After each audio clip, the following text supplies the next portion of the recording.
அஸ்ஸலாமு அலைக்கும் friends, welcome to my channel. இன்றைக்கி நம்ம எங்கே வந்திருக்கோம்னா மதுரை கல்யாண மெஸ் அப்படின்ற ஒரு ரெஸ்டாரண்ட்டுக்கு வந்திருக்கோம். இது ஈசிஆர் பிலால் சங்கம்க்கு ஆப்போசிட்டில் இருக்குது. இவங்க நல்ல ஸ்பேஷியஸான ஒரு கார் பார்க்கிங் வசதியோடு தான் இந்த ரெஸ்டாரண்ட் வச்சுருக்காங்க. ஸோ நம்ம வந்தோம்னா பேக் சைடில் கார் பார்க்கிங் இருக்குது. அழகாக ட்ராப் பண்ணிவிட்டு நம்ம ரெஸ்டாரண்ட்குள்ளே போயிடலாம். ஃபஸ்ட்டு போனதுமே நாங்கள் வந்துட்டு மட்டன் கோலா உருண்டை ஆர்டர் பண்ணியிருந்தோம். லாஸ்ட் டைம் அப்பா வந்து சாப்பிட்டப்போ நல்லா இருக்குன்னு சொல்லியிருந்தாரு. ஸோ ஆளுக்கு ரெண்டு ஆர்டர் பண்ணியிருந்தோம். அப்புறம் 2 நூல் பரோட்டா.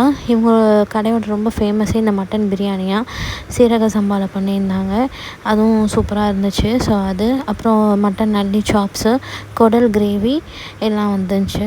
ஸோ ஃபஸ்ட்டு இந்த கோலா உருண்டையை சாப்பிட்டு பார்ப்போம்னு சொல்லிட்டு நான் சாப்பிட்டேன். நல்லா மாவு மாதிரி பட்டரியாக ஒரு ஆவரேஜான கோலா உருண்டையாக இருந்துச்சு. நெக்ஸ்ட் இவங்க கடையோட மஸ்ட்டு ட்ரை அப்படின்னு நான் சொல்லுவேன் இந்த பரோட்டாவும் மட்டன் நல்லி சாப்ஸும். இவ்வளோ டேஸ்ட்டான ஒரு நல்லி சாப்ஸ் நான் சாப்பிட்டதே கிடையாது.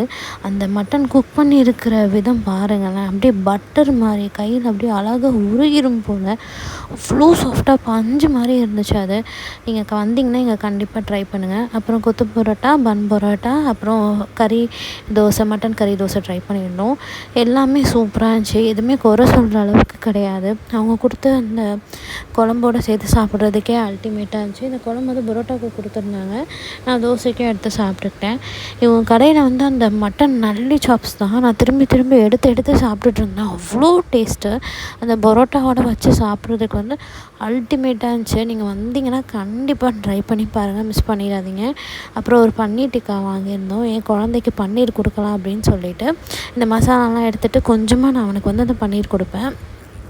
அதுக்கப்புறமா இந்த கொத்து பரோட்டாவும் ஒரு ஆவரேஜான டேஸ்ட்டில் இருந்துச்சு. ஒரு நார்மல் கொத்து பரோட்டா மாதிரி. வந்தீங்கன்னா கொத்து பரோட்டா பிடிக்குன்னா கண்டிப்பாக ட்ரை பண்ணி பாருங்கள். இந்த சீரக சம்பாவில் செஞ்ச மட்டன் பிரியாணியில் கொஞ்சோண்டு ரைத்தா, அப்புறமா அந்த மட்டன் கோலா உருண்டையை வச்சு சாப்பிட்டேன். இதுவும் சூப்பராக இருந்துச்சு. ரைஸ் ரொம்ப டேஸ்ட்டாக இருந்ததுனால திரும்பி கொஞ்சம் தால்ச்சா போட்டு நான் சாப்பாடு வச்சு சாப்பிட்டேன். இது வந்து அவங்க கடையோட ரொம்ப ஃபேமஸான ஐட்டம்னு சொன்னாங்க. ஸோ வந்தீங்கன்னா கண்டிப்பாக ட்ரை பண்ணுங்கள். ஸோ அதுக்கப்புறமா இந்த பன்னீர் டிக்கா வித் பரோட்டாவே நான் ட்ரை பண்ணேன். அதுக்கப்புறம் கடைசியாக ஒரு ஆம்லேட் வாங்கி சாப்பிட்டோம்.